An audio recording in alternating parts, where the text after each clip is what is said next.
It's time for Recipe of the Day. I'm pretty easygoing about most things when it comes to cooking, especially in terms of like telling people how they must do something. You know, there are different ways to do things. People have different preferences. So I am rarely the one to tell you this is how you must do it. Having said that, I do feel pretty strongly that some pasta shapes need to be treated differently than others when it comes to saucing them. So if you've got some spaghetti and it's nice and hot and just cooked, you drained it and you put it on a plate and then you top it with, classic American style tomato meat sauce, spoon that on there, maybe a little Parmesan cheese, you are good to go. I love that. What ends up happening is the sauce immediately starts dripping down between the noodle strands. And then if you start twirling the pasta with your fork from the plate while you're eating it, it's mixing more and everything gets all coated and tasty. That's great. But when it comes to something like rigatoni, that thick tube, if you pile that freshly cooked hot pasta onto a plate and then add your spaghetti sauce on top, some kind of tomato sauce or whatever, it doesn't work the same way. First of all, those starchy tubes kind of start sticking together right away, so the sauce isn't getting right down between them in quite the same way as it does with the spaghetti. They're kind of big, and so they're rolling a little bit, but they're not getting fully coated. And most importantly, the sauce does not make its way inside the tubes of the pasta, which is where it really needs to be. You want it to be coated inside and out. And so when I was at a restaurant a couple of months ago and I ordered a pasta dish and it came and it was rigatoni with sauce poured or scooped on top, I decided I needed to do something about it. Not something about it at that restaurant, but a recipe that clearly identified that this was an issue for me. That pasta was a disaster. I think it had been sitting under the heat lamp, not for a super long time, but long enough that, the pasta had kind of stuck together. The sauce was on top. The pasta underneath was just dry. It never did get any of the sauce. No. So this is my rigatoni recipe I am sharing with you today. It is just a basic rigatoni with meat sauce, but it is stirred together with the sauce, the pasta and the sauce, with some pasta water and also some cheese. And you stir and stir and stir, and then the sauce gets right inside the tubes and all around, not crazy drenching it, just lightly coating every little bit. And it is perfect deliciousness. So this is not a super heavy, very, very meaty, saucy sauce. This is not like the spaghetti that you spoon the tomato sauce onto and it's delicious, sloppy mess of delicious, sloppy, delicious. It is not that, but it is well coated, nicely done rigatoni. This is how I like to do it. I do have some tips along the way that I will share, but let's get into how you make it. Okay, so the timing on this one has you heat up your water for cooking the pasta, and while it's heating, you're getting other things ready, and then eventually your meat sauce will be cooked, and then you're going to cook your pasta while you let the meat sauce simmer, and then you're going to combine them. So that's what we're doing. And so you're going to get your big pot of well-salted water up to a boil over high heat, and then reduce it down to low and cover it. While that's happening, you could be chopping things, getting other ingredients ready. And I am just going to say that as you read ahead in this recipe, and you should always read a recipe all the way through before you start making it. Make sure there's no surprises in there. As you're reading that recipe, you are seeing that in one of the steps, it's telling you to scoop out some of the pasta water before you drain the pasta. Now, I have forgotten to do that so many times in my life that I have a foolproof strategy that you should use also. So when you read that in your recipe instructions, the first thing that you should do right then before you do any other prep or cooking is get out the colander or strainer that you're planning to use to drain your pasta and put it in the sink that you're going to drain your pasta in, and put a measuring cup, like a 2-cup glass measuring cup, some kind of scooping cup, into the colander. Okay, why do you do this? This is so that when you're in a panic later, gotta drain the pasta, stir the sauce, and you carry the pasta over to the sink, to the colander, you look down, you see the measuring cup in there, and you go, oh wait, I'm supposed to scoop. You put your pot back down, you scoop out some pasta water, and then you drain the pasta. Okay? So that is the tip to make sure that you do not forget to scoop out some pasta water.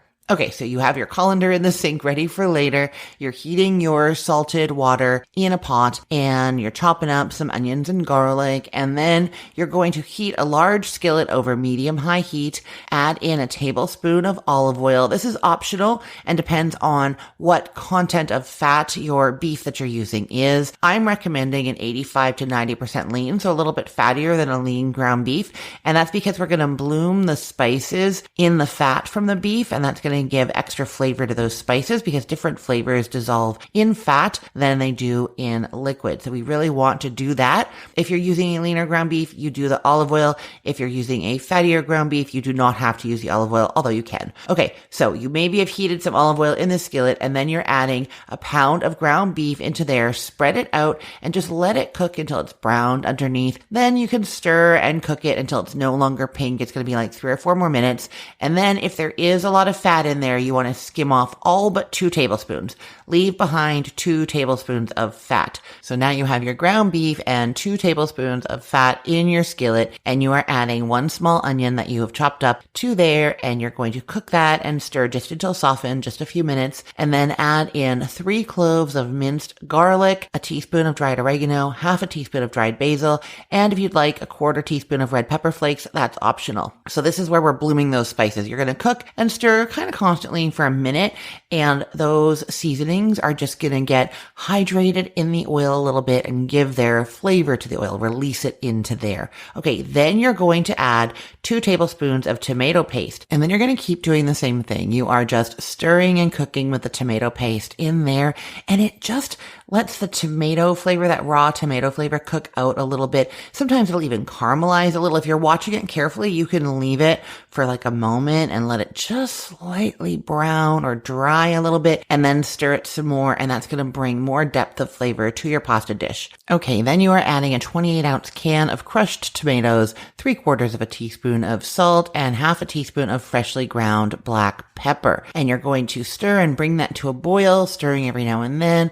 Reduce the heat down to a simmer and cook while stirring occasionally for about 10 minutes. Okay, after the 10 minutes, you're going to keep letting that sauce simmer and cook, stirring occasionally while you bring your pot of salted water back up to the boil, and then you are adding your 1 pound of uncooked pasta to the water. Now, if you are paying attention to like ratios and amounts here, a pound of pasta is quite a bit, but we only used 1 pound of ground beef. So this is not that like really, really meaty, super saucy pasta.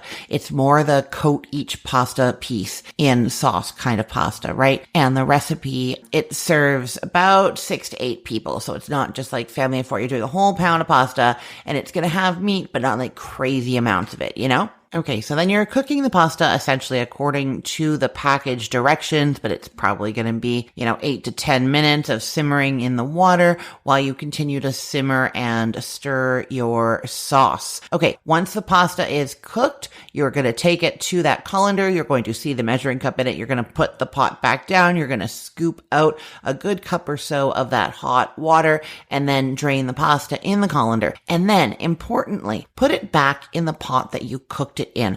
We're going to be stirring this pasta together with the sauce in the bigger pot, the pot you cook the pasta in. The number of times that I have done or I've seen other people put the pasta in the like skillet that they cook the sauce in, and then there's just not as much room. You're trying to stir in there and some pasta's fallen out of the pot and you can't really get like under everything. You want to really stir this. So put the pasta back in the pot you cooked it in and then use a rubber spatula to scrape your sauce onto that pasta in there. And then you're going to drizzle in about a 1/4 cup of your reserved pasta water, as well as some Parmesan cheese, going with half a cup at this point. That's about 2 ounces. And then you're going to stir and stir and stir. You can drizzle in a little bit more pasta water if you want. You want it to be nice and glossy, and the sauce is like coating each piece of pasta inside and out. Glossy, not dry. You can always add a little bit more pasta water. You could add a little bit more Parmesan cheese. You're kind of creating an emulsion of the pasta water with the cheese and the sauce. They're all coming together into one